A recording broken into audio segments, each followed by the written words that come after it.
Le vrai sens de la vie présente et éternelle se trouve dans le rétablissement de la relation avec Dieu, que nous avions perdu quand Adam et Ève sont tombés dans le péché. Ce qui n'est possible que par son Fils, Jésus-Christ. Acte 4, 12. Jean 14, 6, Jean 1, 12.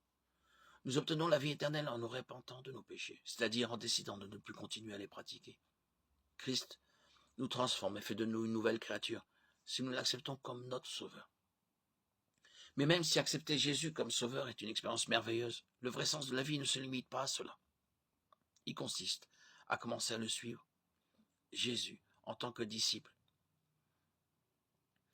en apprenant de lui, en passant du temps avec lui dans sa parole, la Bible, en communiquant avec lui par la prière et en marchant dans l'obéissance à ses commandements. Si vous n'êtes pas chrétien ou peut-être nouvellement converti, vous vous direz, peut-être ça n'a rien de très enthousiasmant ni d'épanouissant. Mais Jésus a fait les affirmations suivantes. Venez à moi, vous tous qui êtes fatigués et courbés sous un lourd fardeau, je vous donnerai du repos. Acceptez mes exigences et laissez-vous instruire par moi, car je suis doux et humble de cœur et vous trouverez le repos pour votre âme. En effet, mes exigences sont bonnes et mon fardeau léger. Matthieu 11, 28, 30. Je suis venu afin que les brebis aient la vie et qu'elle l'ait en abondance. Jean 10, 10b. Si quelqu'un veut être mon disciple, qu'il renonce à lui-même, qu'il se charge de sa croix et qu'il me suive. En effet, celui qui voudra sauver sa vie la perdra, mais celui qui la perdra à cause de moi la retrouvera.